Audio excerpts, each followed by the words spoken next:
now we're good. Sorry about that. Let me pop my chats up. Good morning to everybody. YouTube included now.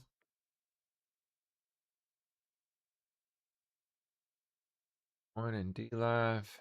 Here we are. All right. Well, let's see what we got, guys. Look.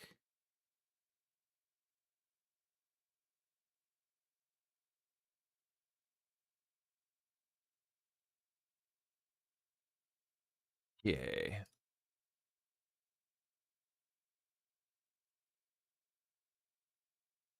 Oh yeah.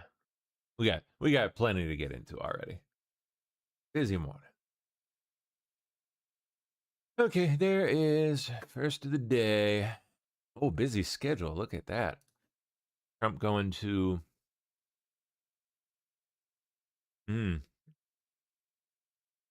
Tennessee, Memphis, Tennessee. Or coming from Tennessee back to DC. Participates in the Memphis. Oh no, never mind. Okay, so he is going to Memphis. I just reversed that again. Participating in the Memphis Safe Task Force Roundtable. That is, but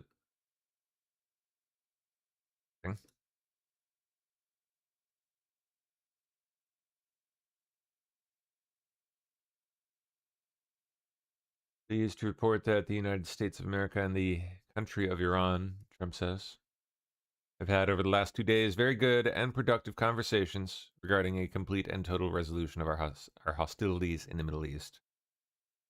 Based on the tenor and tone of these in-depth, detailed, and constructive conversations, which, curiously spelled WITCH, will continue throughout the week, I have instructed the Department of War postpone any and all military strikes against Iranian power plants and energy infrastructure for a 5-day period, subject to the success of the ongoing meetings and discussions.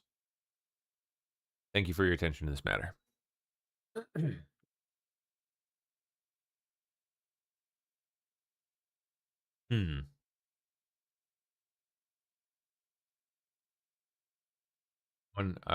Wonder what all was said. Interesting. I will like look at that with Vaughn. A couple of you guys out there. That's yeah, I will check that out. President Trump says the U.S. has had very good and productive talks with Iran. Trump posting to Truth Social just moments ago, quote, I am pleased to report that the U.S. and Iran have had over the last 2 days very good and productive conversations regarding a complete and total resolution of our hostilities in the Middle East. Whoa. Chief Foreign Correspondent Trey Yingst is live in Tel Aviv with the latest. Trey, does that catch you by surprise? Absolutely. This is a major development. President Trump taking to Truth Social, not only to say there are very good and productive conversations taking place between the United States and Iran, but he goes on to say he's ordered the Department of War to postpone for at least 5 days strikes against Iran's energy and power infrastructure. This comes after the president issued that ultimatum over the weekend about opening the Strait of Hormuz. We don't have any additional information at this point into the president's thinking about this, but this is a president who has applied immense pressure on the Iranian regime through thousands of airstrikes over the past 3 weeks. Trump posting to Truth Social just moments ago, quote, I am pleased to report that the U.S. and Iran have had over the last...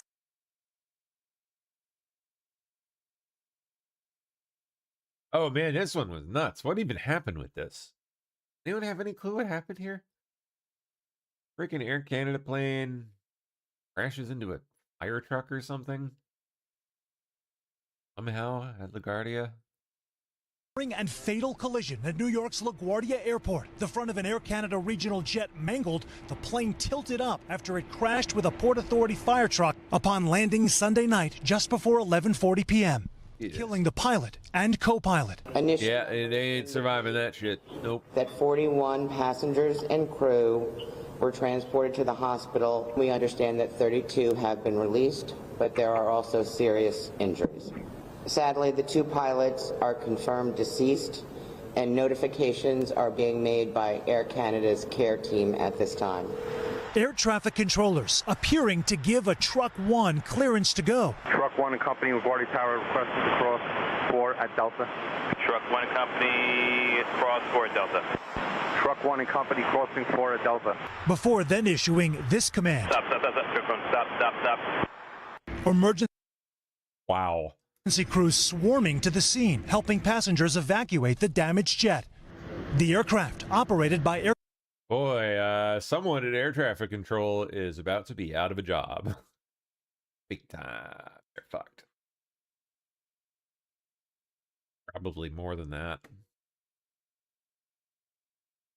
What kind of consequences can come down on someone screwing something up that bad? Such a crucial role.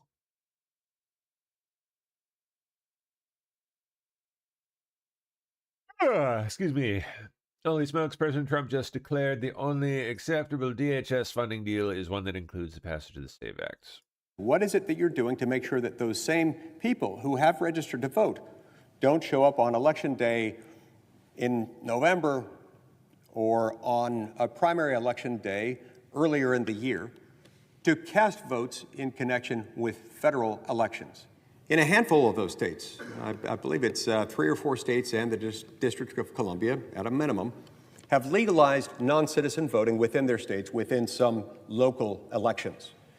Now, why they would want to do this, I do not understand. I fail to comprehend why that is a good idea. It seems like a terrible idea.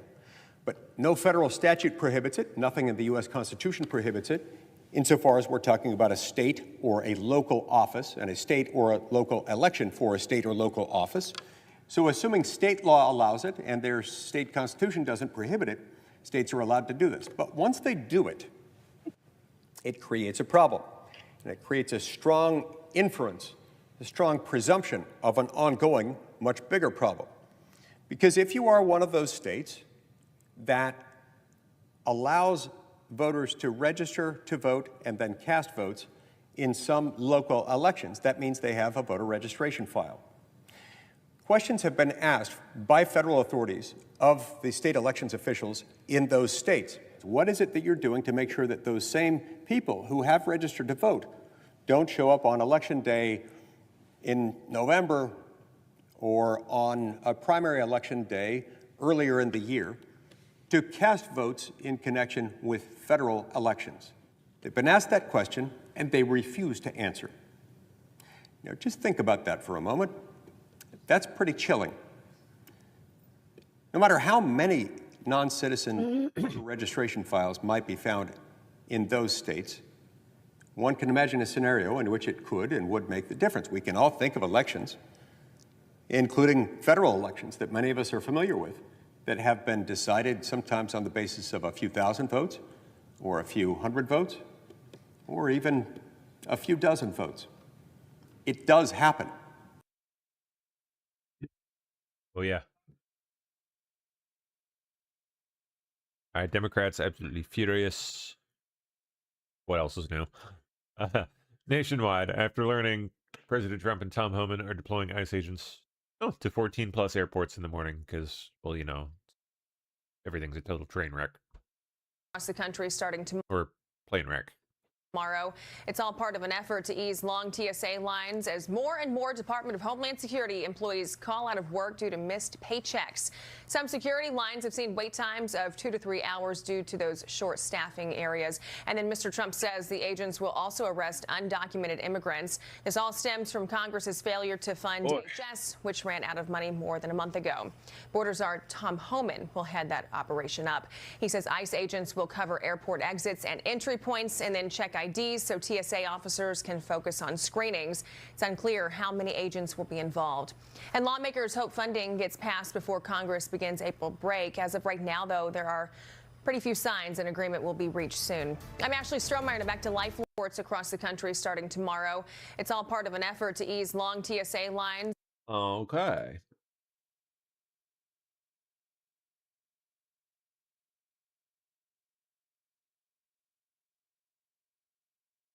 President Trump just demanded later soon to skip the coming Easter recess. Mr. President, Americans are pretty used to presenting their photo IDs. These days, you need one for just about everything you do. Driving a car, you better have your license on you. Starting a new job, you'll need to show a photo ID. Want to be an emergency snow shoveler in New York City, you need to bring 2 forms of ID for that. Mr. President, you need a photo ID to open a bank account or visit your doctor. You could ask for a photo ID before you get on a plane or check into a hotel. You need to have your ID ready to buy an alcoholic drink or to go into an R-rated movie. So it's safe to say Americans are taking their IDs out on a regular basis and having a pretty easy go of it. Yet when it comes to voting, Democrats talk like requiring a photo ID is some kind of an insurmountable burden. And that really doesn't make sense. As I said, most Americans are taking out their IDs on a regular basis, and for things that are a lot less important than voting. In the city of Washington, D.C., for example, you need to show a photo ID anytime you go to use a city rec center. Oh, yeah. Yes. If you're in a basketball league or trying to swim a few laps in the pool, you need to show an ID here in Washington, D.C. But True. You can vote in this city. Perhaps in that very rec center without showing a photo ID. Mr. President, how does that make any sense? There's a very clear difference between using a city facility and casting a vote to determine how your city or federal government is run. And logically speaking, doesn't it make sense that our elections should at least be as secure as the local rec center? I think so. And the American people seem to think so too. Poll after poll shows that the American people support voter ID. Yet despite years of Democrat fear-mongering about the implications of requiring a photo ID to vote, the American people view voter ID as just common sense. North of 80% of Americans in a poll last year said they support requiring all voters to show a photo ID at the polls. An NBC News headline this week reads, and I quote, "Most Americans support requiring photo ID to vote. Democrats in Congress reject it," end quote. Well, that's pretty much it, Mr. President. Requiring a photo ID to vote is something that's so common sense, only congressional Democrats could oppose it. And I would really like to know their reasoning. Of course, Democrats are now hedging, suggesting that they do kind of support voter ID. Well, if they do, it would certainly be news to me. As I said, for years, Democrats have acted like asking for a photo ID would be an intolerable burden to place on voters. When he was a senator, Barack Obama opposed a national voter ID amendment saying that it was an attempt, and I quote, to restrict the approach for people voting throughout the country, end quote. As vice president, later as president, Joe Biden decried state laws that required voter ID. And a few years ago, and this one really baffles me, then Vice President Kamala Harris said, and I quote, "I don't think we should underestimate what voter ID laws could mean, because in some people's mind, that means you're going to have to Xerox or photocopy your ID to send it in to prove who you are."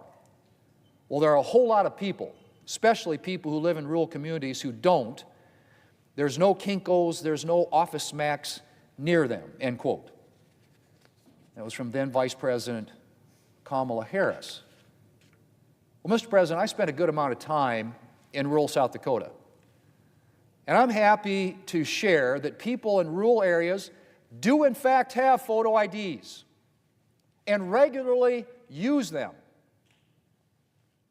And they'd be more than happy to show them at the polls. In fact, under South Dakota law, voters already already have to show a photo ID to cast a ballot. Okay, we get the point, John. We'll keep going. Today again. Oh, he's back in his sombrero. But that's an ongoing process. They're meeting today again. But we must fund TSA now. But that's an ongoing process. La cucaracha, la cucaracha.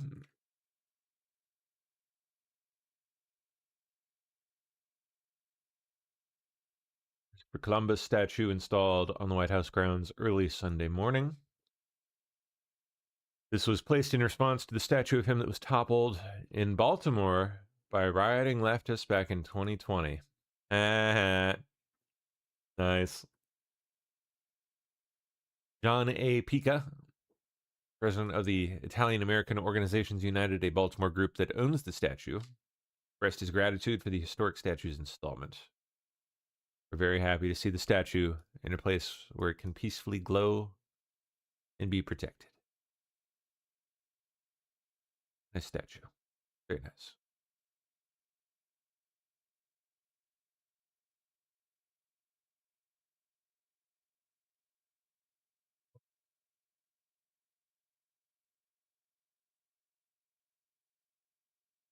Stocks are surging. Oil prices have plummeted.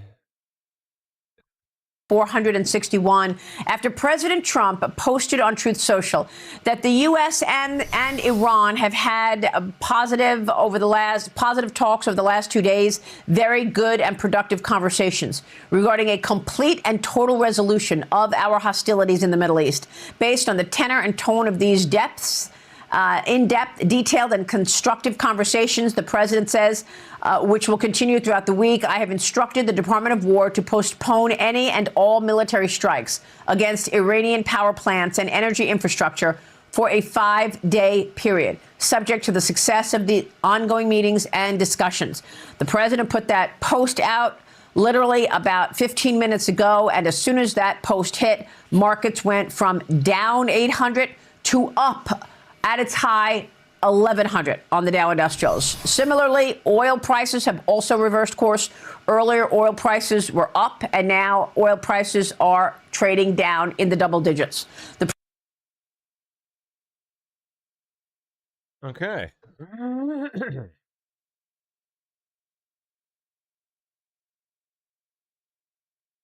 Interesting. All over the place, man.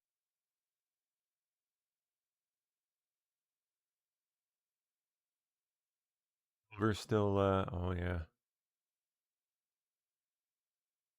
Hey, stronger dollar. Pardon me. Sorry, I don't know. Spring or something, pollen. What's next? Senate in session today on the SAVE Act. Will also likely vote to confirm Mullen as DHS secretary. Back to ICE in the airports. Steve, we know the Trump administration has ordered ICE agents to airports. Admit the football man. To help out.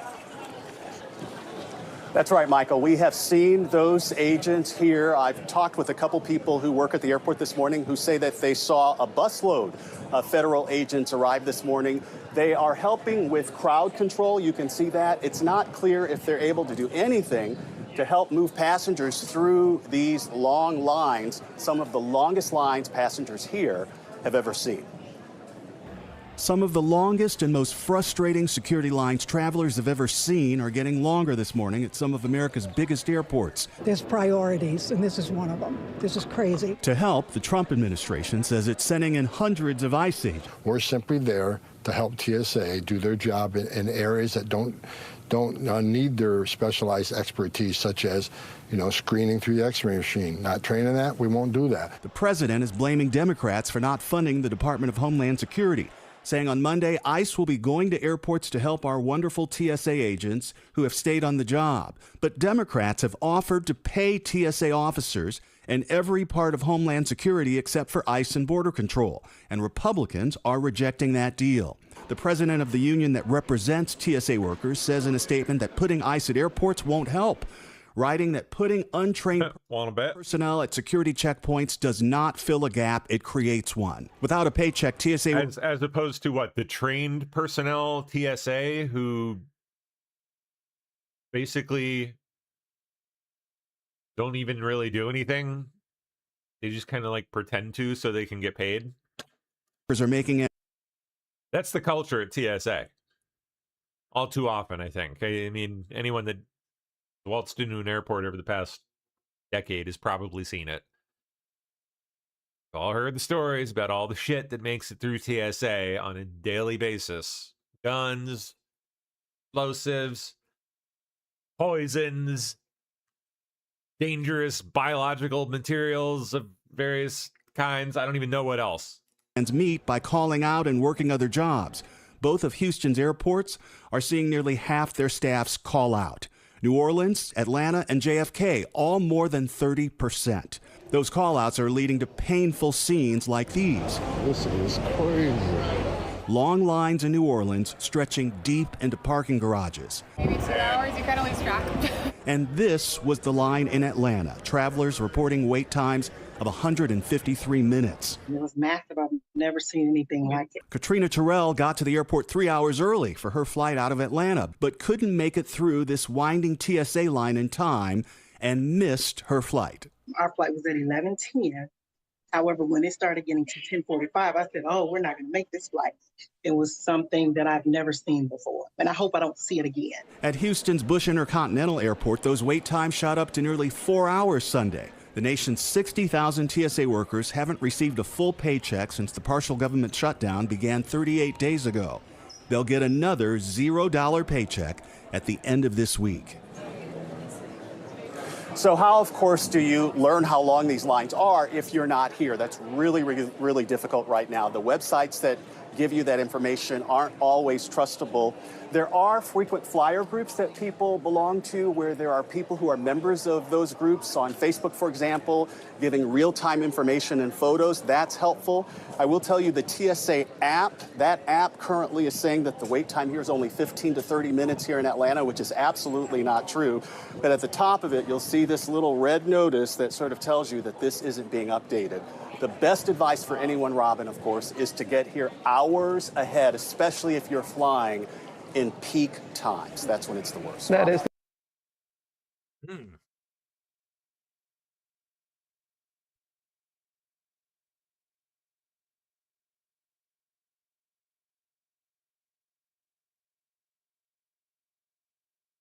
Oh, here's a passenger on the plane. Air Canada plane. It was like a regular flight, like always, but as we were arriving, we came down really hard, and then we stopped really quickly, and then in about 2 seconds later, we just had an absolute like slam. Everybody was flying everywhere. I mean, like the plane started veering off left and right, and there was, I mean, just it was chaos. I mean, it didn't feel like there was anybody in control. It was like a regular flight, like always, but as we were arriving, we came down really hard. And then, we stopped really quickly, and then... Hey there, Jacko. We got it. Gold plunged over 8% to a 4-month low after posting its largest weekly loss in 43 freaking years. Damn it, damn it, damn it. That fucker at 500. Gold slid more than 8% on Monday to hit its lowest level in 4 months. That was after logging its biggest weekly loss in about 43 years last week, as an escalating Middle East conflict stoked inflation concerns and raised expectations of higher global interest rates. Spot gold declined 6.3% in morning trade, having shed more than 8% earlier in the session. One analyst told Reuters that with the conflict rumbling on, expectations had pivoted from rate cuts to potential rate hikes that have, quote, tarnished gold's appeal from a yield point of view. Iran said on Sunday it would strike the energy and water systems of its Gulf neighbours if US President Donald Trump follows through with his threat to hit Iran's electricity grid. Asian shares also fell and oil prices stayed above $110 a barrel. The closure of the Strait of Hormuz has kept crude elevated, stoking inflation fears by pushing up transport and manufacturing costs. Rising inflation typically boosts gold's appeal as a hedge, but high rates curb demand for the non-yielding asset. Other precious metals also declined sharply, with spot silver falling over 6%. Gold slid more than Rubio to testify in trial of former roommate of secretly lobbying for Venezuela. That's right. The department launches effort to counter cyber attacks and AI risks from Iran and others. Oh yeah, they like hacking.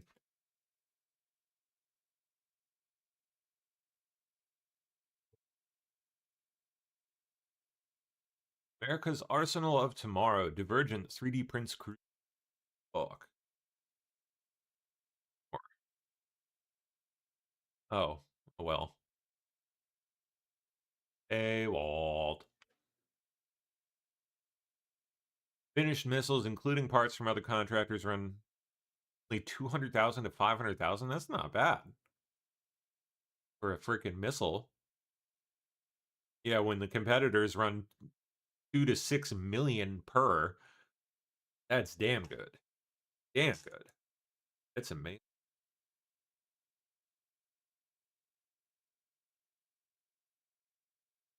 Wow.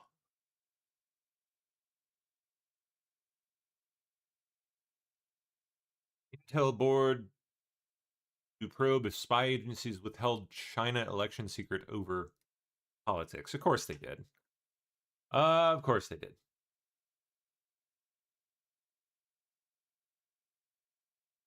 Okay. The civilian board that oversees America's spy agencies will probe whether political bias kept intelligence analysts from sharing with Congress and President Trump evidence that China meddled in elections dating back to 2020. We ran a decade-long investigation into Congress into China. And so this new bombshell that you just dropped is very concerning to me, and it should be in Congress. Said Devin Nunes, the chairman of the President's Intel Advisory Board. This information was likely around in 2019, probably in 2020. I don't know. We're going to have to unpack this and figure out why this didn't get to the Congress and why this didn't get out to the American public. Nunes added, clearly this is a scandal that's brewing. Oh, you bet. You betcha.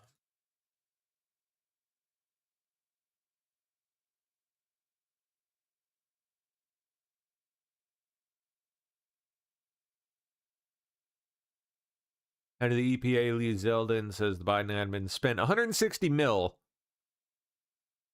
Sent 160 mil to a Canadian electric vehicles company, who then pocketed the money and didn't send the school buses they promised, and then just declared bankruptcy. Oh, oopsie, huh? JK about those school buses. LOL. I'll give you one more really quickly. There was $160 million that went to a Canadian electric vehicle bus manufacturer. The Biden administration sent all of the money. Now, you might say, hey, just produce the school bus and then we'll pay you. Or if you need some partial payments along the way, we'll give some money that makes sense. Right. They gave all the money up front. Well, guess what? They just declared bankruptcy. They still haven't provided $95 million worth of school buses to 55 school districts. It's the American taxpayer that gets screwed. Yeah, this is the... I'll give you one more really quickly. There was 100... All righty.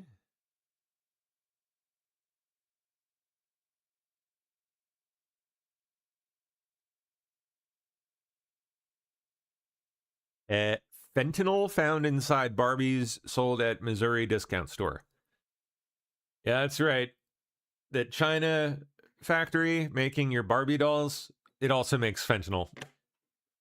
You know, just a few feet away. Totally normal. This is China we're talking about, so.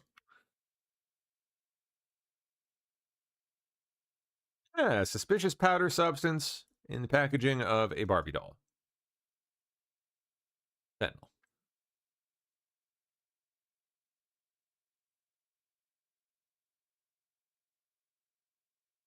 Either that or someone was hiding the fentanyl in the Barbie packages. I don't know. Could be that. Either answer would not surprise me one bit. Chuck Schumer can't even get his lies in order. Okay, why not? Want, which is, he says, I won't do it unless you you stop asking to reform what's needed in ICE. And all we want in ICE, and we're demanding it, not just hold on, I got to stop you here. Okay. So you're telling me that Republicans are killing paychecks, going to our TSA to keep Americans safe on the ground and in the air because Republicans don't want basic ICE reforms that the overwhelming majority of Americans want, because the overwhelming majority of Americans are so offended by these mass deportation attempts that even the White House is saying, stop using those words. Yeah, exactly. You hit the nail. The only thing offending me is that they aren't happening more and that I'm not seeing them personally in my neighborhood. The head. That's why they're doing it. There's no other reason.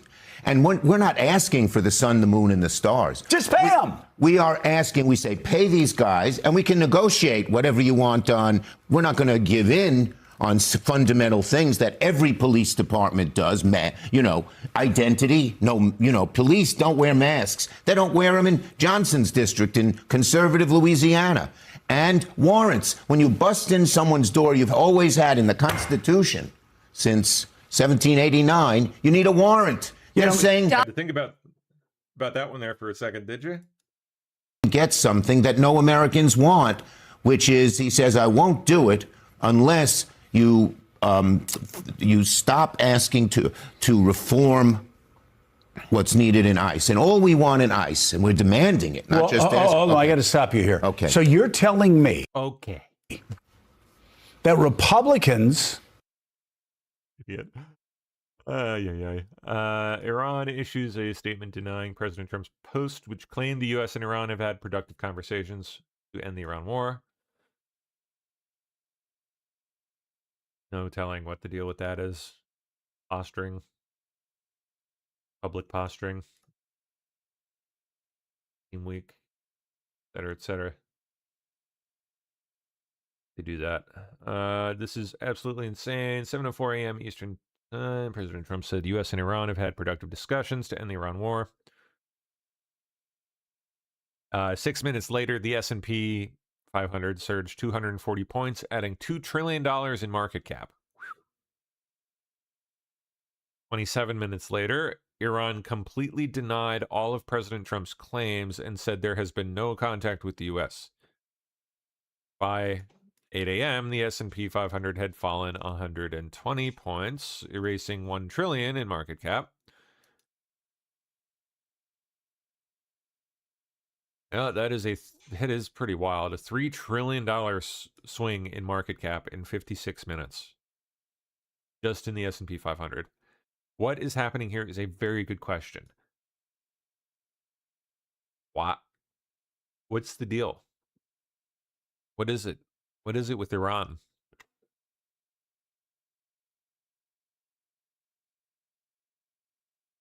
Because this is insane.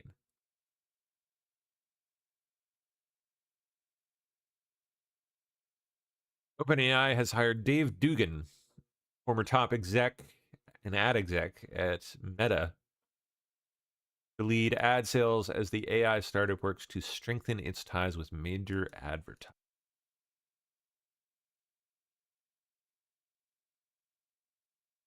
Seek stronger ties with brands to boost its nation ad business. They have an ad business now? Really? Oh, God. Well, I mean, I guess they're going to have to come up with the funds somehow. Because you're not going to be able to squeeze consumers for it, I can tell you that much. A lot of people, if the value's there, can probably scrounge up enough to come up with, $100, $200 a month for top tier AI subscription as it stands right now. It's the top of the top. But when you 4x or 5x that to $800, $1,000 a month, that is nope. I'm not doing that. 100 or 200? Okay, sure. Yep, sign me up. Super intelligence for a couple $100 a month? Okay, I'll take it. But $1,000 a month, that's like, unless it's bringing in a couple thousand in and of itself, just easily. Nope. That's outrageous, and that's where it's going to go. It's probably closer to the actual real world cost, I would think. So they're going to have to come up with the extra money somewhere, and if they can't squeeze consumers for it by jacking up the price, they're going to have to stick ads in it.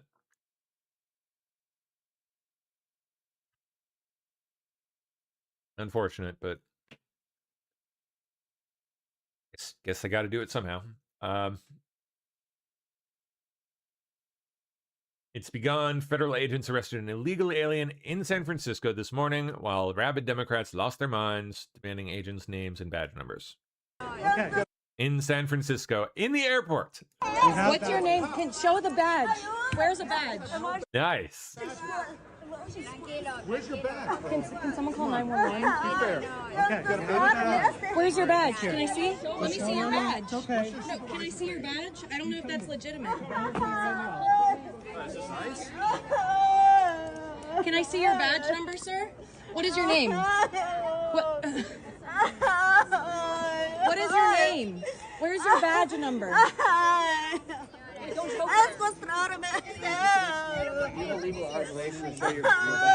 I'm asking for your badge number, sir. What is your badge number? No. Oh, ay caramba. Ay caramba, señor. What is your badge number? This is illegal. We need to see your badge number. Then show us the Show badge. your badge number. Show us the badge. This is an illegal arrest. Show the badge number. It's okay. We'll wait I here. need to see your Ma'am, badge step number. back, step back. I don't know who you Step are. You back. could be someone Step kidnapping back. her. Okay, we should call the police. Call the police.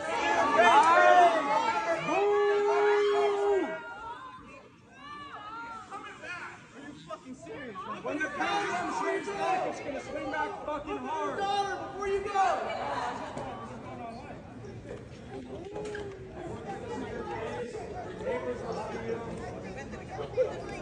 This is the face of America. Congratulations. I hope you feel great at night. Oh, it does. It feels delicious. It's fantastic. Thank you, sir.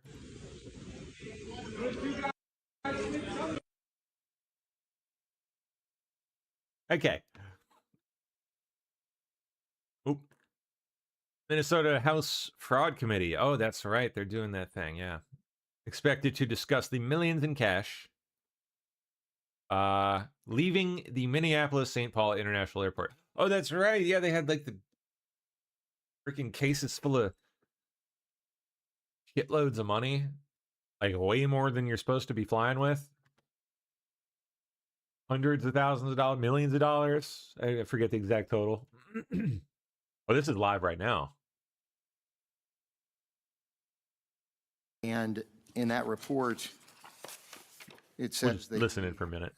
So, you know, with all this description of what DHS has, the OLA gets access. And Madam Chair, maybe I believe since you've had the OLA in front of the committee, you view them as a very credible source. They found Mr. Stoneman didn't respond to interview attempts. Eventually, he had to be subpoenaed. That's on page 2 of the report.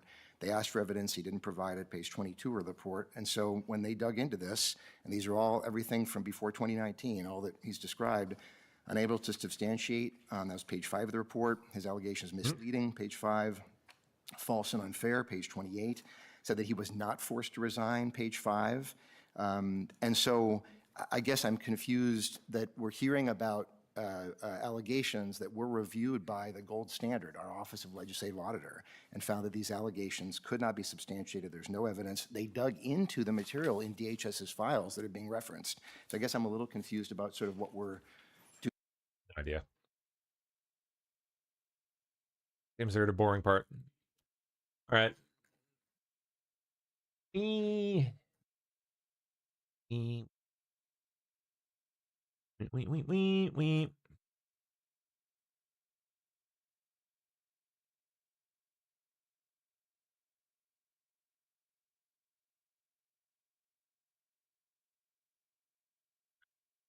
Where were we here?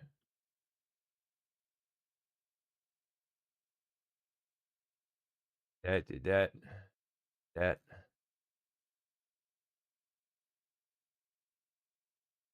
Oh, did we miss this one? Yeah, we did.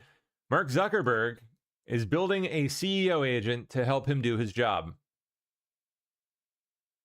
The world's first self-replicating robot. Mark Zuckerberg. It's a massive technological milestone we've just reached. First robot able to rebuild itself.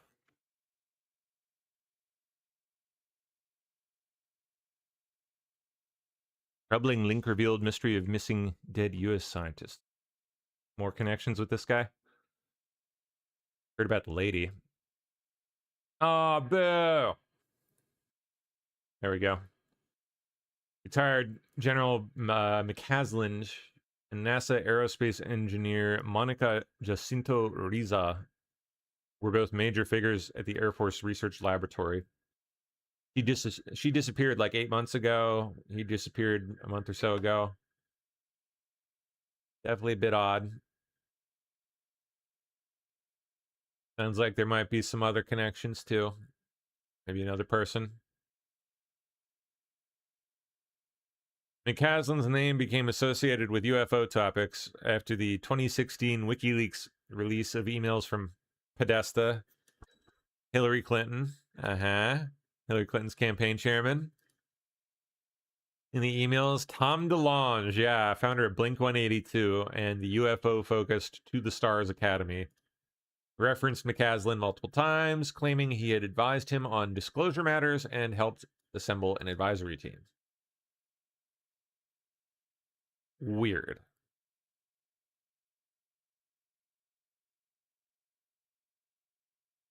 Huh.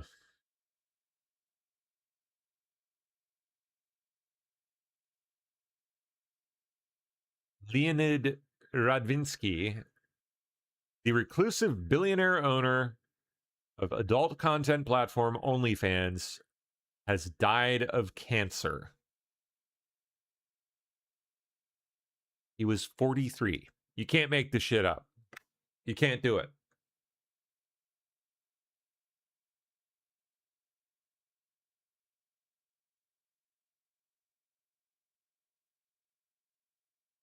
Yep.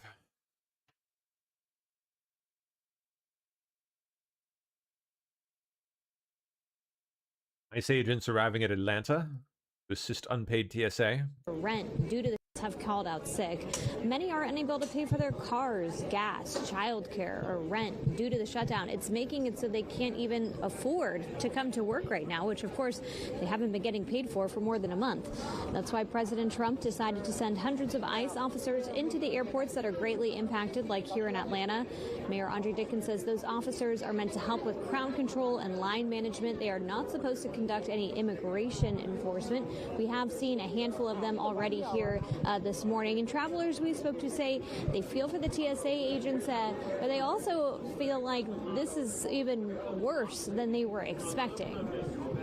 It seemed like I didn't sleep last night to get here to the airport. Have called out sick. Many are unable to pay for their cars, gas, childcare, or rent due to the shutdown. It's making it so they can't even afford to come to work right now, which of course they haven't been getting paid for more than a month. That's why President Trump decided to send hundreds of ICE officers into the airports that are greatly impacted, like here in Atlanta.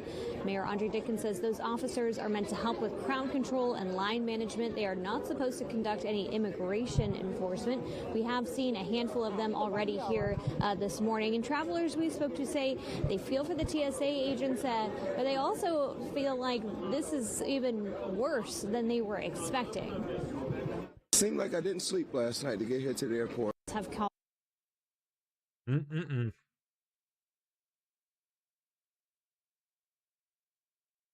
ICE and HSI agents going to work at Atlanta. Let's see, we got some more. There you see this morning in Atlanta, ICE agents are already on the scene.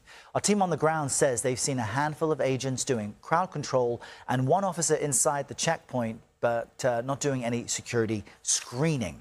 On this, we're joined by CBS News immigration correspondent Camilo Montoya Galvez. Camilo, I think there was a lot of shock when people saw the president's announcement about ICE agents.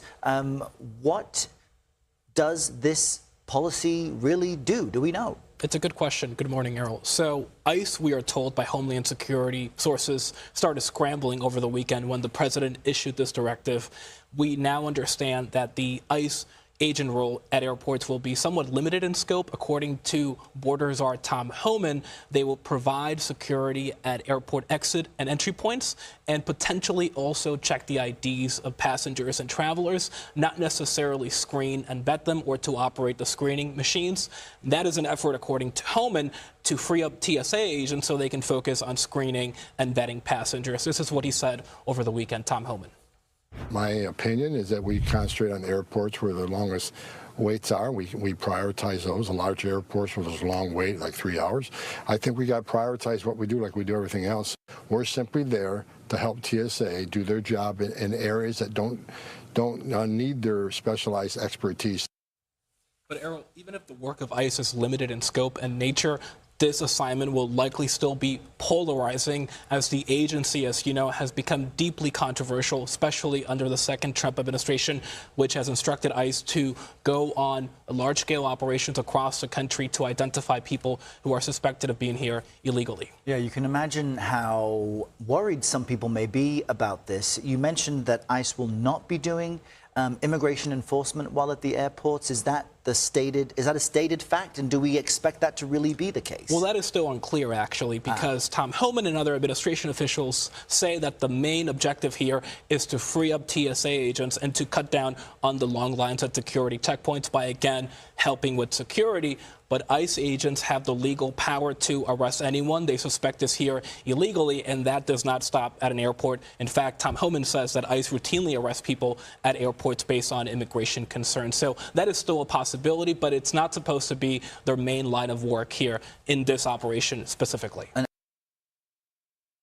Okay. OpenAI to nearly double workforce to 8,000 by end of 26. Surprise.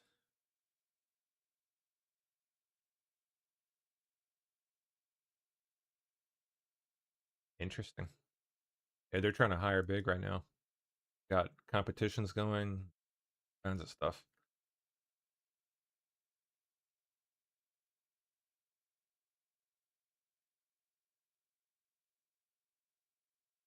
AI coming to farm. Oh yeah, the AI cow collars. Yeah, this is brilliant. Such a freaking good idea. Our new venture into it's like Apple Watches, but for cows on their neck. virtual fence with halter. Halter works by sending a series of signals to a collar that the cow wears. Provides feedback to your smartphone so you can see where those cows are on an app. You can draw in fences with the click of a button. You can move your cows into that part of your pasture and graze for as long as you wish. The halter collar is solar powered, and so it is really sealed. There's not a weak point for water to enter, and it worked. Better for the animals, better for our bottom line, and better for our mental health. Our new venture into virtual fence. Brilliant. Brilliant. They just got valued at, 2 billion. 2 billion, like that. Incredible. Big money to be made, man. If you are willing to build it and actually get out there and do it.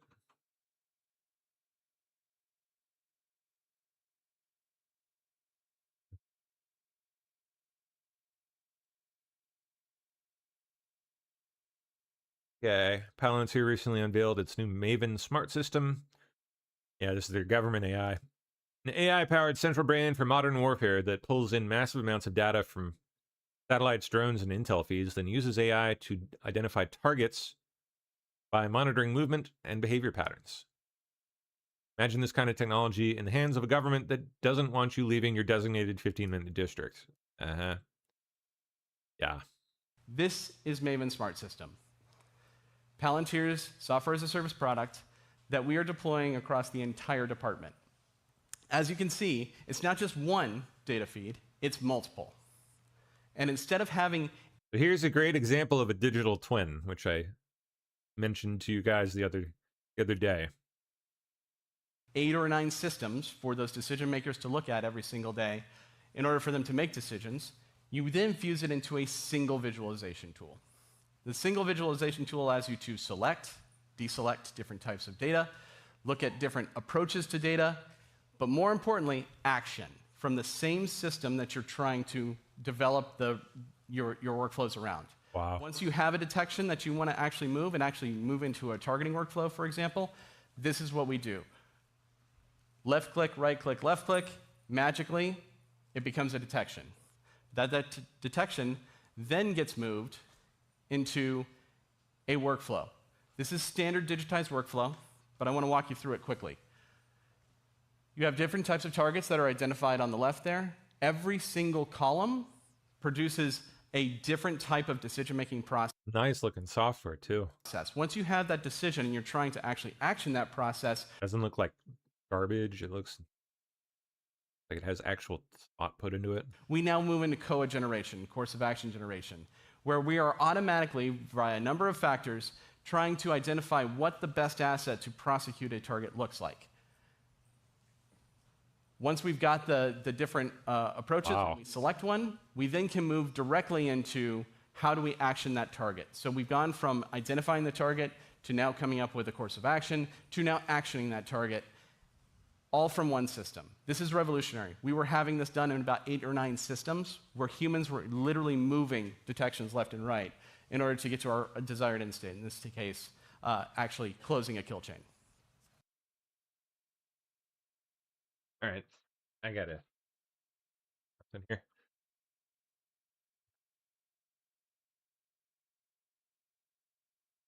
Okay. Hakeem Jeffries just said the quiet part out loud. Oh joy. People, it's the reason why we are in a DHS shutdown right now, because Republicans have refused to agree to the type of bold, transformative, meaningful, and dramatic reforms we are demanding in order for the Department of Homeland Security funding bill to move forward. And I won't go through all of the demands, much of which we've talked about repeatedly in the public, but one of those demands is keep ICE out of sensitive locations. And we've defined that as schools, houses of worship, hospitals, and polling sites.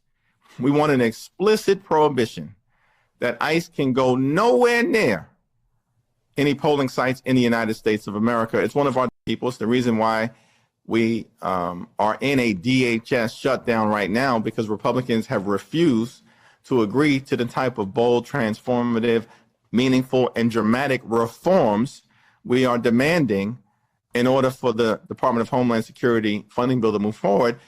And I won't go through all of the demands, much of which we've talked about repeatedly in the public, but one of those demands. Okay, buddy. They're working.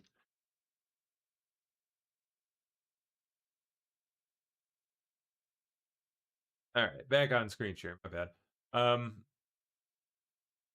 What do we got? Willa, Washington. ICE agents strip a kicking, screaming illegal alien out of his wrecked car. He can't go with you guys. He's going with us. Oh, yes, he can, ma'am. Let him go. And yes, he is. Let him go. I'm pregnant right now. You can't leave him on my job yet. Let him go. Let him go. Mira. Esto no me lo no te lo va a perdonar jamás. Katina, ¿qué hice? Amor, mi vida. He can't go with you guys. He's going with us. Let him go. Let him go. I'm pregnant right now. You can't leave him on my job yet. Let him go. No, I don't think so. Yeah, that's not happening, ma'am. Citizen, I don't want to have to go through this. Remember the U.S. citizen who was pulled from her vehicle and detained in the Florida Keys? Here's what the mainstream media buried. Oh, she was driving a car registered to her husband, who was an illegal alien. That's why she was stopped and detained in the first place. Refused to identify or exit the vehicle. because she was trying to shield him. He's since been located and detained. For approximately I'm a U.S. citizen. I don't want to have to go through this. newly released body camera video from a Florida Keys deputy shows federal agents after stopping a driver in Key Largo earlier this month. So the registration on the car is illegal. I don't know who she is. She's claiming that she's a U.S. citizen, but she's not going to identify herself. For approximately 9 minutes in this video alone, law enforcement asks her repeatedly to show identification and unlock the door. If you don't cooperate with these gentlemen, okay, it's gonna get to something that you don't want it to get there.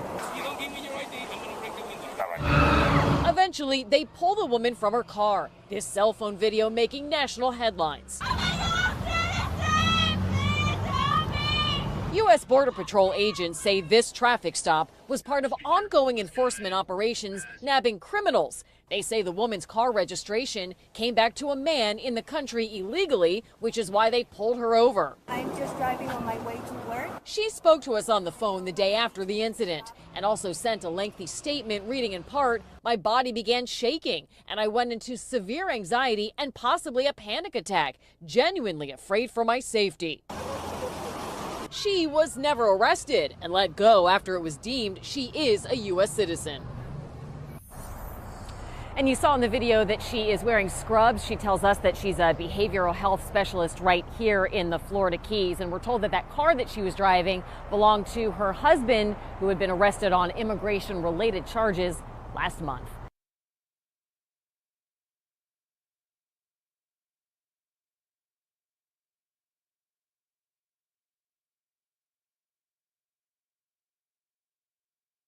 All right.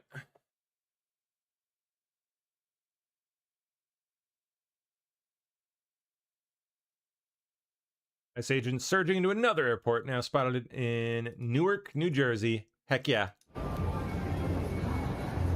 Oh, they're gonna about face so quick on this. They're gonna regret their actions so much.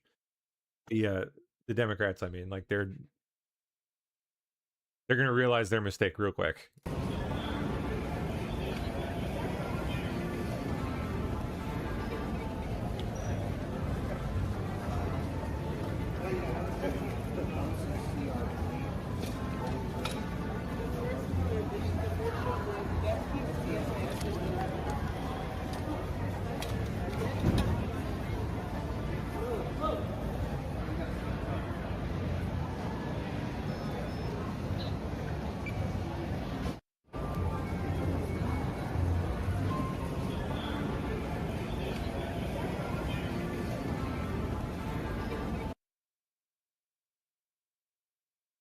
Be on Skid Row still. Hello everybody and welcome back to the channel. If you're not subscribed already, make sure to subscribe and hit that bell notification. I just got off of Skid Row where we did a pretty good sized food drive. 20 pizza pies we handed out to the homeless people on Skid Row. The reason we did that is because James O'Keefe, myself, Savannah Hernandez, Jonathan Cho, and Anthony Rubin, independent journalists, have been investigating a massive election fraud ring on Skid Row where homeless drug addicts are being manipulated and used into committing election fraud. So I managed to get 2 members of that election fraud ring to blow the whistle and do an anonymous exclusive interview with me. That video is going to come to this channel very shortly next week, so hit that bell notification. So the reason I did the food drive is because the homeless people were being paid to commit election fraud, and the whistleblowers who were helping conduct this election fraud were concerned that now these homeless people, because they're not making money off of election fraud, won't be able to eat. So I said, you know what, you guys blow the whistle, we'll do a food drive. So we went and did the food drive. We went to Danny Boy's world famous pizza here in Los Angeles, picked up 20 pizza pies, and we handed them out on Skid Row. I went and got the materials. Normally I wouldn't advertise this kind of thing, that I'm doing charity work. I think generally your charity work should be between you and the Lord, but in this case we did fundraise for it, so we raised money for this food drive. And so I thought it right to prove that we actually did it and didn't run away with the money. So without further ado, here's the food drive. And again, hit that bell notification and make sure you're locked in for this interview with the fraudsters. It's coming up next week. Very important interview. Everything was on the table. It was insane.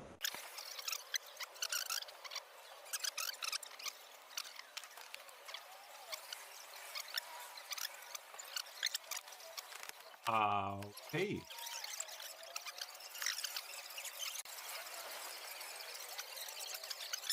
How long is this gonna... whole thing?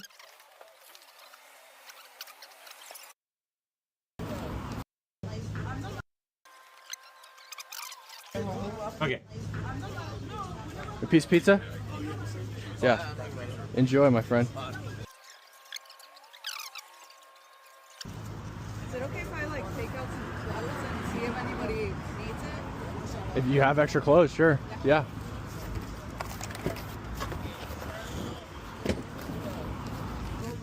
Got like no fingernails.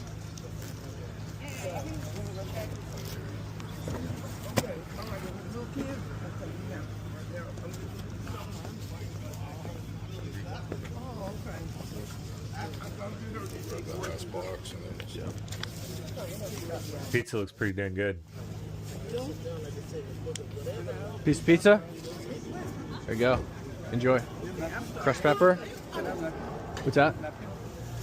Oh, we don't have any napkins. I'm sorry. Piece of pizza? Right there. Go ahead. Thank you. Yep. Piece of pizza? There you go. Hey, man, just like... Pizza? Free-ass pizza for any old person?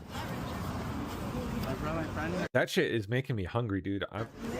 Oh, nice. Oh, you got one? Okay. We're just doing one per person. Sorry. We just want to make sure that goes around where he gets to know. Homie wanted another one, man.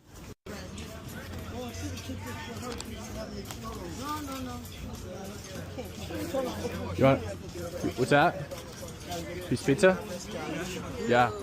Thank you. God bless you. Yeah, God bless. Oh, God miss y'all. Thank you. Enjoy. Thank you so much. God bless you guys. Thank you guys. That's her. She has the shoes and clothes. Yeah. Piece of pizza. Here you go. Enjoy. Yeah. Yeah. Enjoy. What's that?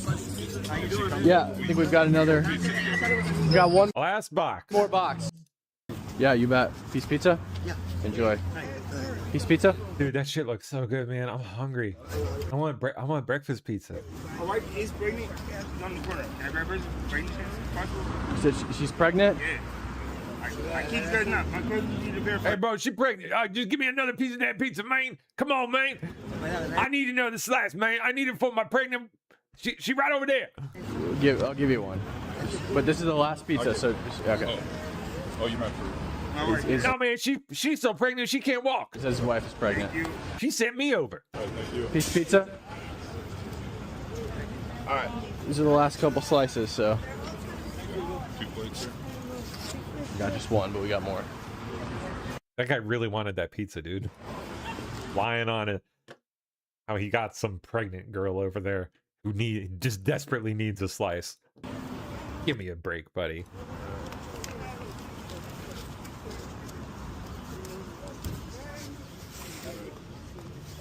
There you go. Yeah, enjoy. All right. That's it. Dang.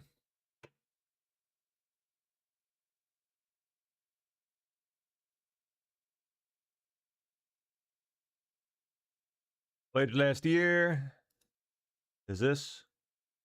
Oh, SORTOR. I pledged last year after I was attacked and illegally arrested while reporting on riots outside of the ICE Portland building that I'd personally come and testify against my assailants. The first trial is tomorrow, and I'm following through. Nice. Good.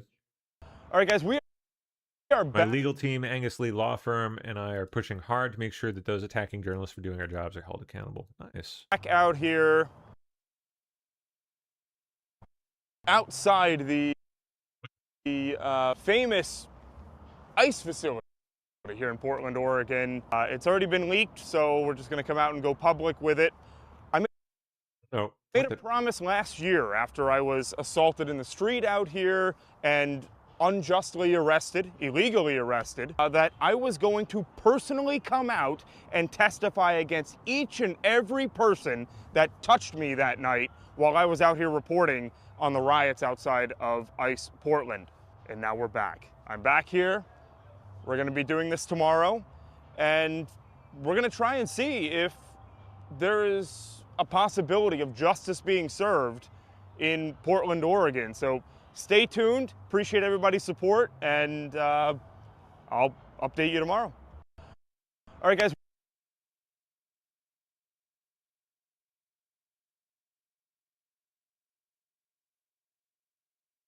Traveler reacts to ICE helping TSA alleviate long lines at Atlanta airport. Good morning, you guys. That's right. We've already seen ICE agents out here helping out with line management, crowd control, just like Borders Czar Tom Homan said they would. And this is all in part to help alleviate these astronomical lines that we've been seeing here in Atlanta and at other major airports across the country. People are waiting in these TSA lines for hours. A lot of people missing their flights. So I want to give you guys the perspective of a traveler. This is Janet. Janet, tell us a little bit about how long you've been waiting in line and what you think about all of this. We have been in line since 5:30 this morning. We drove up to Atlanta from South Georgia. We left about 3 o'clock this morning. Congress needs to get to work, get it done. The American people don't deserve this. TSA needs to get paid. This is ridiculous. And, you know, of course, this is all happening because, as you just mentioned, TSA workers, they're getting $0 paychecks right now. And that's part of the reason why that ICE agents are now here helping them out, trying to make these lines shorter. What do you think about that? I'm glad to see them here. Glad to see it. Well, thank you so much. We hope you make your flight. It's just really been a crazy time for everyone flying out of this airport. It was the same situation here all day yesterday. Basically, the whole main floor of the airport just filled with a sea of people. And right now, DHS says more than 400 TSA workers have quit altogether since the start of the shutdown. Back to you guys. Oh, yeah, they ain't doing that shit. Hell no. Really grateful. Acting TSA Deputy Administrator Adam Stahl. As the days continue, this is going to continue to get worse. We are certainly grateful, of course, for President Trump, Director Lyons, and Borders Our Home. Director Lyons. Nice guy. For the ICE support, and they're going to be conducting non-specialized security support, manning the exit lanes, crowd management, line control. So we're incredibly grateful, again, for their support to help alleviate the challenges that our officers are facing, that the traveling population is facing. But we're hopeful, but we're going to continue to focus on the mission. And if this drags on, it's going to continue to get worse. But we are certainly hopeful. As the days continue, this is going to continue to get worse. We are certainly grateful, of course, for President Trump, Director Lyons, and Borders Our Home. Russia is killing Telegram. What? Most popular messaging app, despite fears of pushback. What do you mean killing Telegram? Like killing how? Like just in their own country, or like everywhere?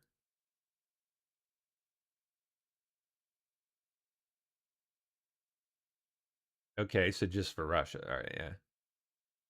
It can't be. There's no way they run out of Russia.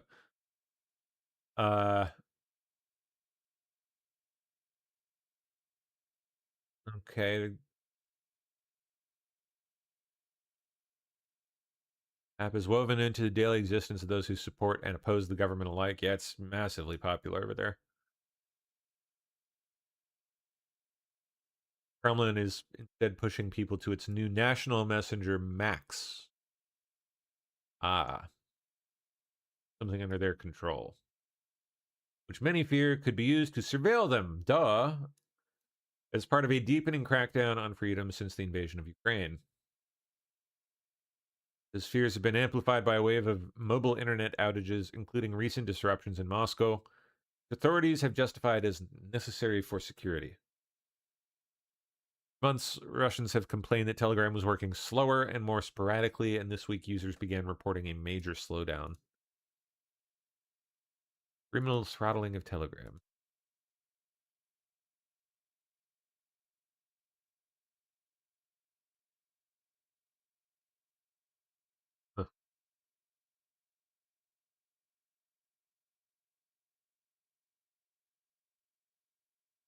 Joining us is the man running House Judiciary, Jimmy Jordan, of the great state of Ohio. Welcome, Mr. Chairman. Comey has been gone nearly a decade, but the damage remains. Yep. I wonder what he's being investigated for now. Well, let's hear it there, buddy. Well, it's just the idea Son of that there was a conspiracy, that they were all working together, as you pointed out, to undermine President Trump, his first term, and then they just kept going. But never forget where it all started. And I know you remember because you were one of the people who identified it. But 10 years ago, when the Clinton campaign hired the law firm Perkins Coie, who then went out and hired the public relation firm Fusion GPS, who then went out and hired a foreigner who wrote the garbage document called the dossier that Jim Comey used to get a warrant to go spy on the other campaign, President Trump's campaign. Probably never happened in American history, but it did then. And then Comey and all he manipulated and did helped us get, allowed us to get this Mueller investigation, which I always point out, 19 lawyers, 41 agents, $30 million, and zero collusion, zero coordination, zero conspiracy between the Trump campaign and Russia, which was what they were supposed to find. So that's when it all began. And this whole lawfare, this whole weaponization, has frankly continued for 10 years, all the way up through this past Biden administration. But I do think things have now changed with the Trump administration and our new Justice Department. You know, Chairman, you mentioned Comey. John Brennan's name was going through my mind when you were saying that, too. Those two conspired because they just didn't like Donald Trump. Watching Mueller testify and being questioned by you and Johnny Ratcliffe, it was clear to those at home the person who learned the most about the Mueller report on the day he testified was Mueller. I mean, the report was written by... And he was like 50% of the way through it. Like full-blown dementia. Partisan hacks like Andrew Wiseman. It was pathetic to watch, Jim. Yeah, it was. We talked about how unfortunate it was with President Biden and the fact that he wasn't up to the job, but Bob Mueller wasn't either. And we all saw that when he testified. He really couldn't answer any questions. Oh, you could see the dementia. He had. Like, physically, you could see it. Yeah, they negotiated emanating from him. This to have staff sitting beside him throughout that hearing, and the staff answered the question. So, yeah, he wasn't up to the task. But you mentioned John Brennan. Never forget what happened last summer. ODNI Director Gabbard declassified and released a report that you were involved with, that Devin Nunes was involved with a few years ago, that when that thing became public, it underscored that this whole dossier thing was complete garbage. We knew it was, but this was just the final sort of touch to this whole thing. Complete garbage. They knew it wasn't real, and yet they went ahead and used it as a way to change the intelligence community assessment and provide the predicate for the Mueller investigation, which, as you said, Trey, undermined the president's first term, at least 2.5 years of his first term, for goodness sake. Imagine how much more good things he could have got done if he didn't have to deal with that. But it all goes back to that with Brennan. There was one email that that was released where someone who worked at the CIA said to Mr. Brennan, he said, we shouldn't use this dossier. That we can't count on this. It just doesn't pass the test. And he says, yeah, but doesn't it ring true? Displaying his bias and the fact that they wanted to get President Trump, and so they were willing to use anything to create some reason to set up the Mueller investigation and to go after the president. You know, Jimmy, in hindsight, it is so hard to believe. I remember going to the Bureau asking for what you and I call corroboration. You make these assertions, your witness is telling you this. Where is the corroboration for Chris Steele? And literally, they had a spreadsheet that was citing newspaper articles. The world's premier law enforcement agency is citing newspaper articles as corroboration for investigating a president. That's got to be a low point for the Bureau, but I'm going to give you the rest of my time ceding to the gentleman of Ohio. No, I was just going to say, Trey, and it was even worse because it wasn't just citing newspaper articles. They were articles created because they leaked information. So they create the newspaper article, then they cite it as the basis to launch a ridiculous investigation, which, again, as you pointed out, undermine what President Trump was elected to do by we the people. That's how ridiculous this all was. And this is why we've actually referred John Brennan to the Justice Department for prosecution. We know he lied to us last Congress when we were asking him about a different subject, the 51 former intel officials who signed that bogus letter. But one of the things we put in that letter when we sent it to the Justice Department for his referral was when you questioned him several years ago in an intelligence committee hearing. So, yeah, John Brennan definitely lied to you, and he lied to us. Yeah, and Kash Patel was sitting over my right shoulder. I think he's got a higher-ranking position now. I can't remember. Jimmy Jordan from the great state of Ohio. It's always a pleasure to see you. Tell Polly hello, and we'll see you soon. You bet. Alrighty.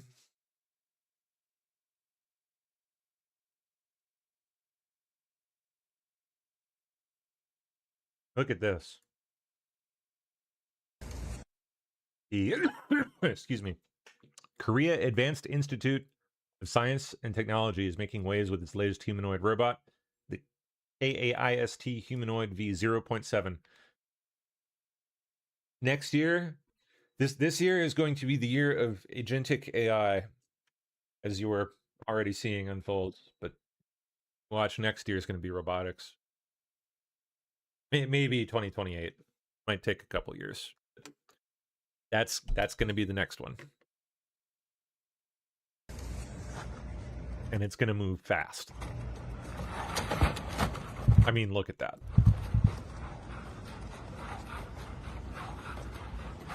Toss some trousers on that fucker and you wouldn't even know if you were viewing it from the waist down. Nope.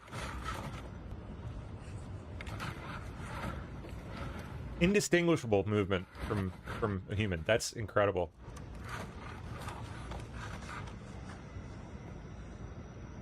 Very natural. Wow. Wow.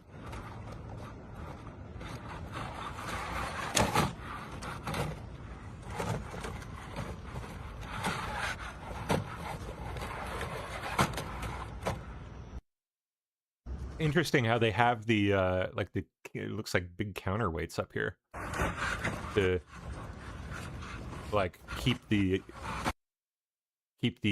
torso relatively stationary when the legs are, performing those kicks and stuff. If they didn't have that, it would go like flying the other direction.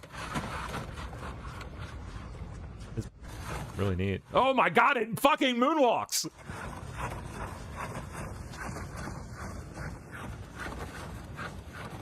And it does it really good too. It's really good at moonwalking. This is crazy. Look at this, dude. Hold on. This is a Korean university robot developing right now. Look at this. Isn't that amazing? What the? Oh, that's creepy. That's really neat.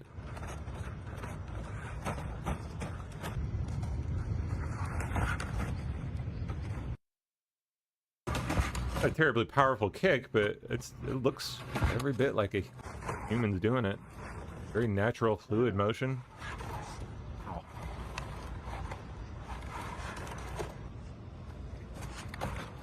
Yeah, it's like a counterweight to keep the torso from like moving around too much when it's making drastic movements. Yeah. That is amazing. Give it like 2 years. This is going to be pretty mainstream. Wow. Moving furniture. Probably scrape up your floor a bit, but hey. He doesn't have arms yet. He needs to give him a minute.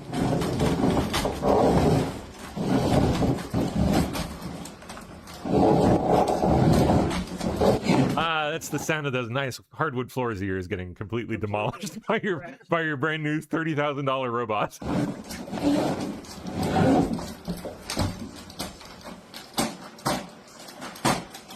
$300,000 probably. I think I'd probably undercut that a bit.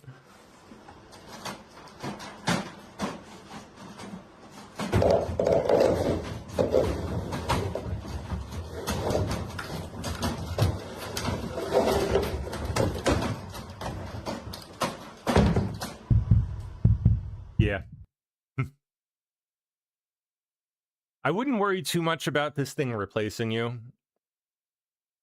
Just saying, not yet. It's going to do a lot.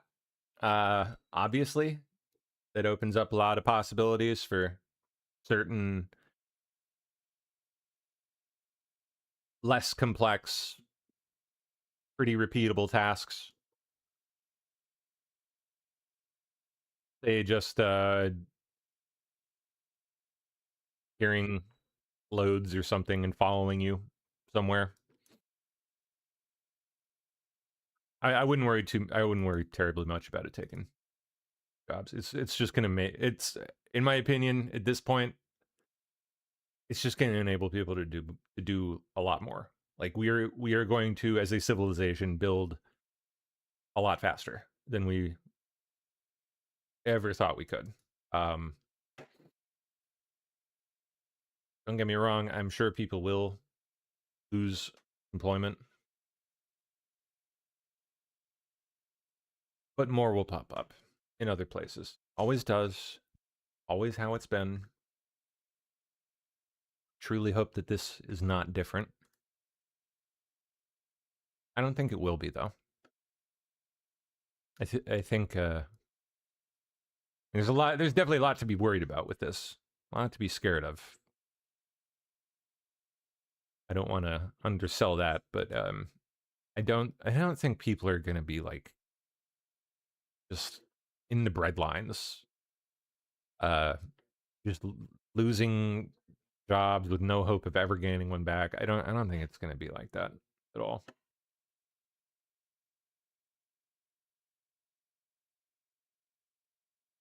Same goes for AI too, just generally, not just robots. I don't think that people are going to be completely replaced. Right? It's just never worked that way.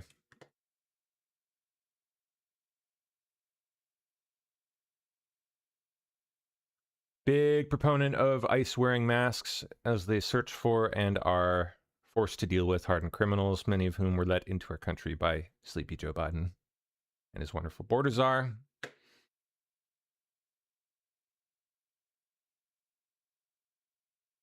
Greatly appreciate, however, no masks, helping our country out of the Democrat-caused mess in the airports. Yeah.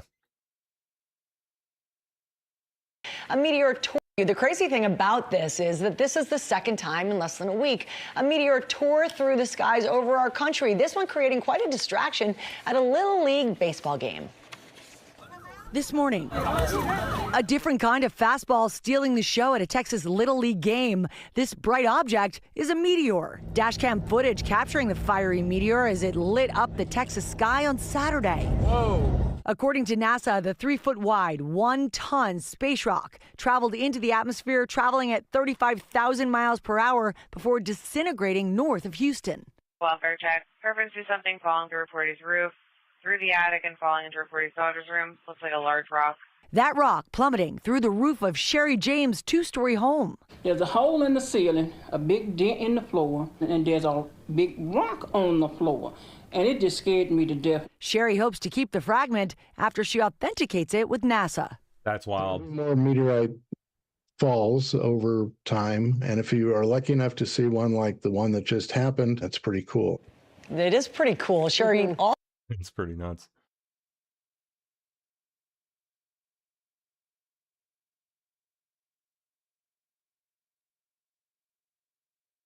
Okay, Trump to Bartiromo. Iran wants to make a deal badly. Could be within 5 days or sooner. Iran seems to claim otherwise. Who knows? Parafab, here you go. Tesla. What's coming? The next step to becoming a galactic civilization. This is what we couldn't build a decade or 3 ago. Largest chip manufacturing facility ever, combining logic, memory, and advanced packaging under one roof. To harness as much power as possible from the sun, we need to send 100 million tons of solar capture into space per year. Damn. Requires massive scale, capability to launch millions of tons of mass into orbit, which is a lot. Solar-powered AI satellites, and millions of robots. to help build it out.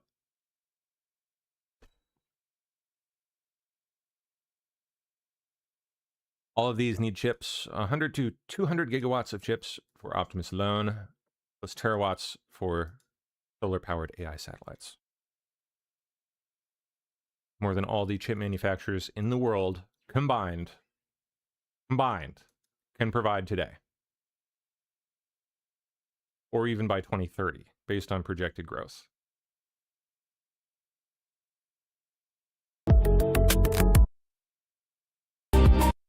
Oh, this is like a whole stinking live stream with him blabbing up on a stage. All right.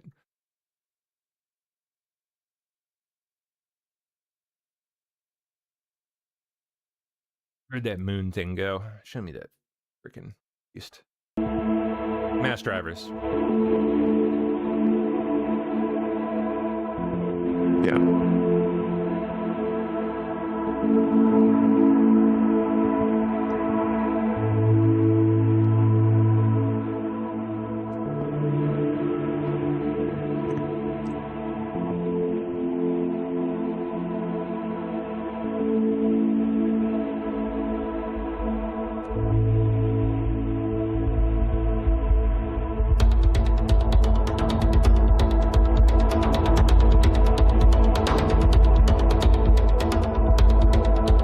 Watch.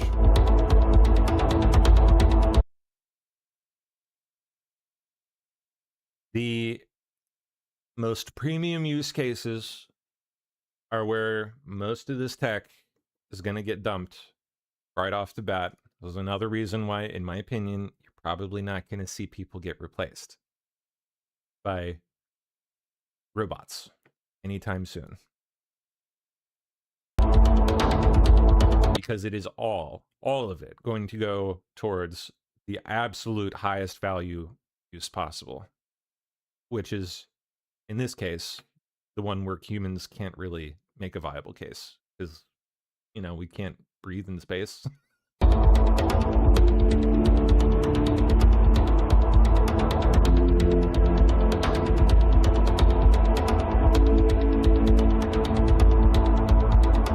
Look at that.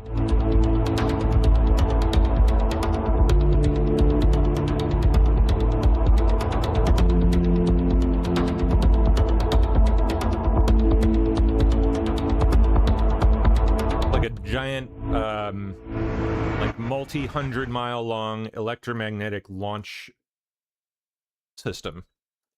It sends these little things flying up, massive. They're actually massive, I imagine. Gigantic freaking things flying up into space at unimaginable speeds.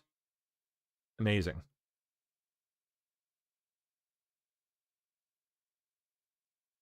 That's where the tech's going to go.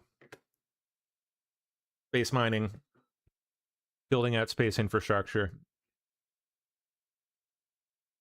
And eventually, we'll be producing enough that it'll start to fill out industry elsewhere, become cheaper, more affordable for regular people. But I think that's probably going to be, I mean, who knows where it'll actually go, but I think that's probably a good guess.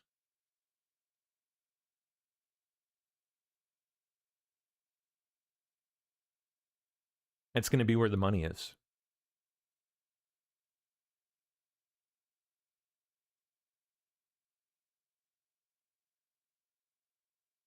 Senate Democrats quietly plotting to oust Chuck Schumer.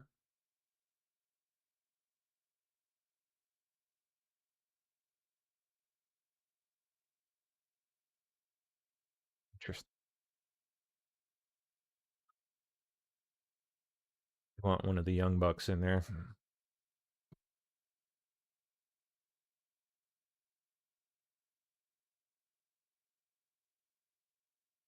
Homer on Bartiromo's Fox show. All right, let's. I don't know how trustworthy Iranian state TV is. It's probably like a couple of liberal networks that come to my mind. But at the end of the day, I think that the president's being cautious. I don't think anyone wants to see much more damage to Iran unless unless they refuse to make peace here and received. I don't know how trustworthy Iranian state TV is. It's probably like a couple of liberal networks that come to my mind. But at the end of the day, I think that the president's being cautious. I don't think anyone wants to see. Always Mr. Football Man again. What you got, Mr. Football Man? And very quickly, yes or no answer. Look, stand. Oh, come on, Mr. Steven. And very quickly, yes or no answer. You're a contender, or you're considered to be a presidential contender for 2028. Running or not? I'm running for re-election in November, so I'm hoping New Jersey will support me, hoping folks will reach out to my campaign. But no matter what, in 2028, I'm telling you right now, both the Democratic Party and the Republican Party need big change. I want this country to have a new vision. I want us to redeem the dream of America. I think all of us in this generational shift now going on with younger leaders coming up, it is time. Here it goes, Spartacus. And that we bring a real new vision for our country. And so I'm going to be a part of that conversation, regardless of what I'm running for. I'm just tired of both parties, frankly. We're missing the moment. I see corruption in Washington like I've never seen before, with billions of dollars of dark money, corporate money. I mean, you know, you're like, that's you, right? Like, you do that? Corrupting the system. I see a lack of simplistic vision. Most Americans are losing their faith that the deal works for them.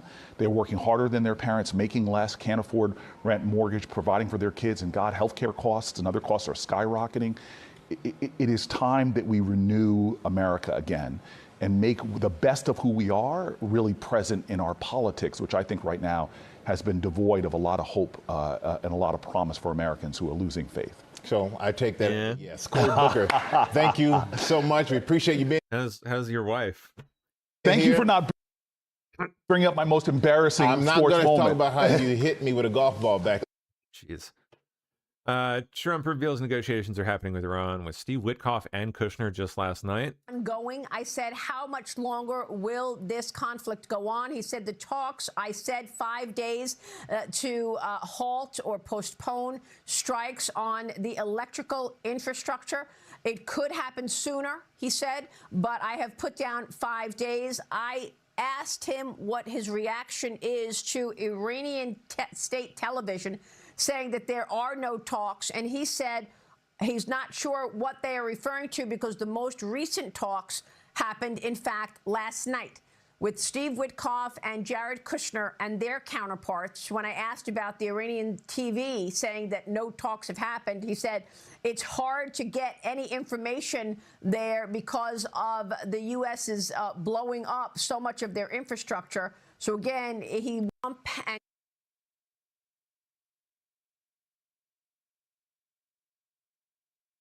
in limbo.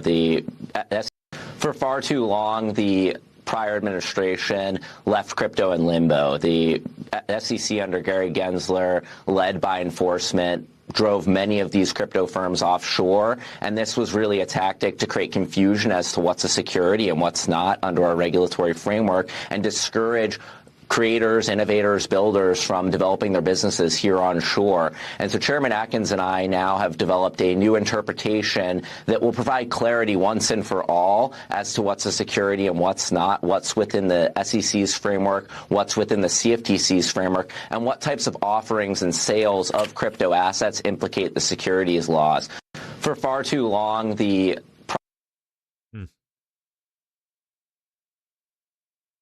Tech employees are reportedly being evaluated by how fast they burn through LLM tokens. I bet that's... In fact, I know that's true. I think what's his name from NVIDIA, Wang, effectively said as much.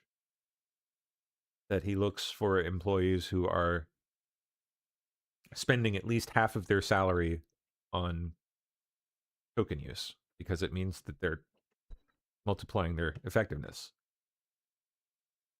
Interesting.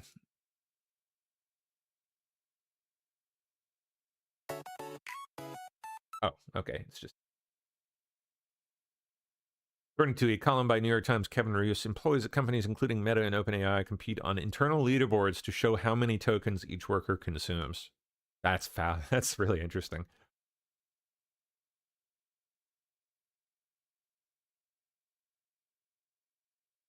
Yeah, I haven't quite gotten to that level yet, but I'm getting there pretty quick.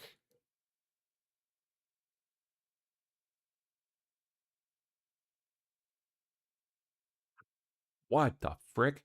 One OpenAI engineer, according to Roos, burned through 210 billion tokens, which Roos equates to 33 Wikipedias.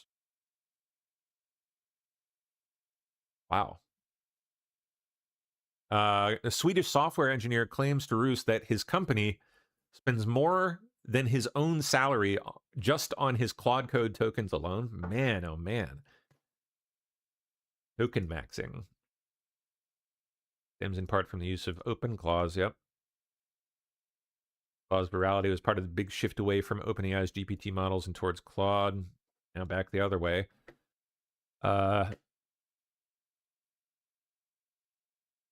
Interesting.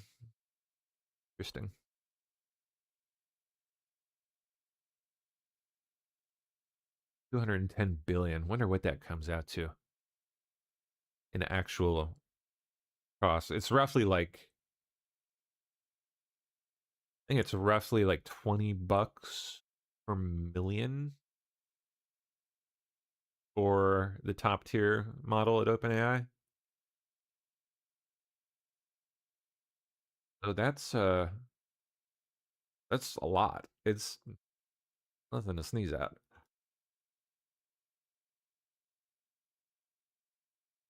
1,000 times 2. That's a shitload of money. Wow. That's crazy.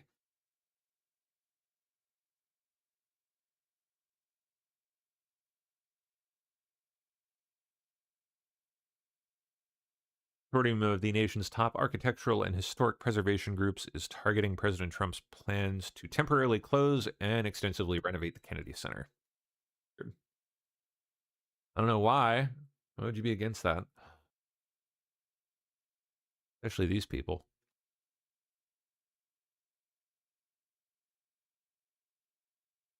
That I think we saw.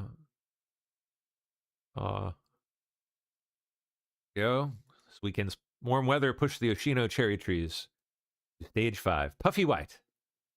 Blossoms coming out here in DC. Beautiful sight every year. Love it. Thanks, Japan.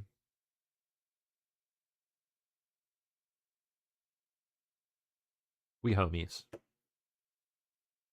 We love Japan.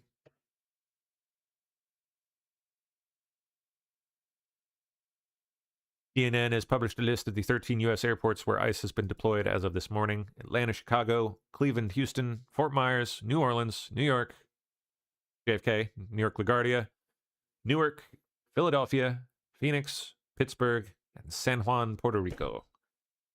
Come on to D.C. What are you doing? What are you waiting for? We got two. We got two for you. Dulles and Reagan, bring it on. Let's go. We got plenty of these people. Haul them out of here. In a recent CBS News poll, 57% of respondents said they think the war with Iran is not going well for the U.S., and 66% called it a war of choice. The president calling off these strikes, he just, as we came on the air, he said on Truth Social that based on the tenor and tone of these in-depth, detailed, and constructive conversations, which will continue throughout the week, I have instructed the Pentagon to postpone any and all military strikes against Iranian power plants and energy infrastructure for a 5-day period.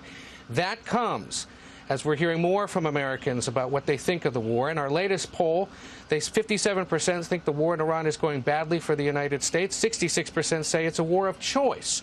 About a third say it's a war of necessity. Fewer than one-third believe the administration has clearly stated U.S. goals on the conflict. Meanwhile, the issue that's going to matter in the midterms, and one that seems to be uniting most Americans right now, is gas prices. If you look at this, 85% of Americans say gas prices are up where they live. 2/3 say they don't think they should have to pay more at the pump because of the conflict with Iran. The poll shows Democrats and independents strongly oppose military action by big numbers, 92% and 69% respectively. It could be another issue that drives those voters to the polls, and it is one, of course, the White House is monitoring closely.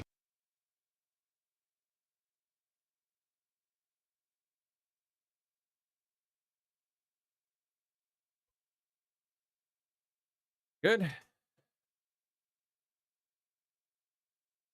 Today on New York Postcast, illegal migrant accused of executing Loyola student Sheridan Gorman. Oh yeah, that young girl. Medina, an illegal migrant from Venezuela, has been arrested for the execution-style murder of 18-year-old Sheridan Gorman. Gorman was gunned down in cold blood while walking with friends near the campus of Loyola University Chicago early Thursday morning. Medina allegedly approached Gorman from behind and fired a single shot to her head, killing the college freshman.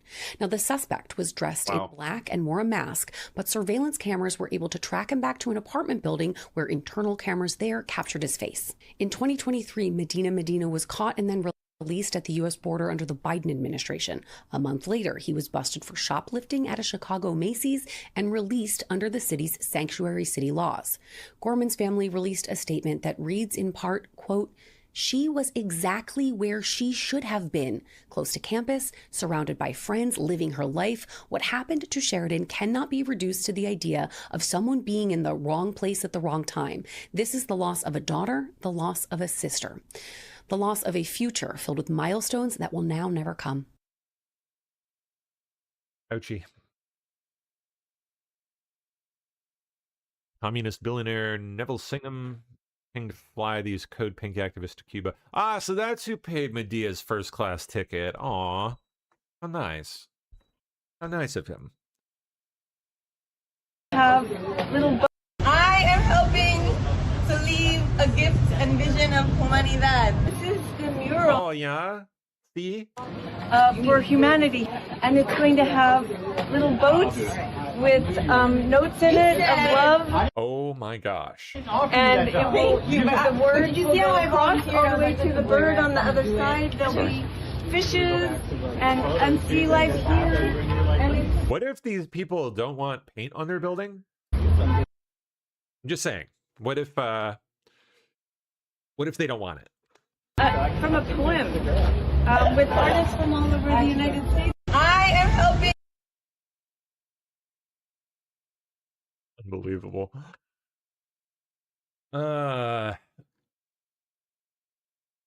Footage from outside the hotel in Cuba where the communist flotilla. Pablo Iglesias. Hassan Piker is there? You're shitting me. Oh my gosh. Code Pink and other useful idiots and VIP propagandists lounge in comfort while Cubans are left in the dark during a nationwide blackout. Oh yeah, they're chilling.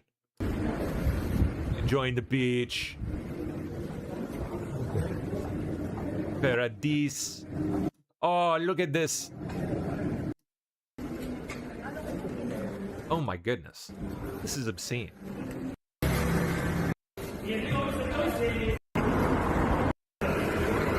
The rest of the country is a total shithole, and they're living in the lap of luxury, huh?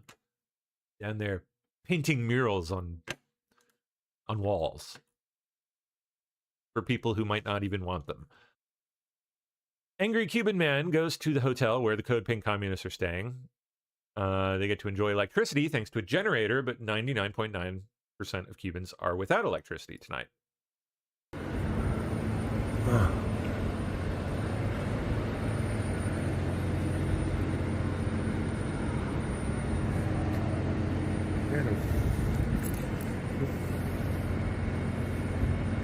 La voz que lobo para allá.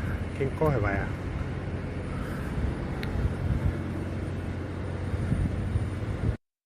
Wow. Hear the generator running in the background. All right. Oh, look, here they are. Look at these morons.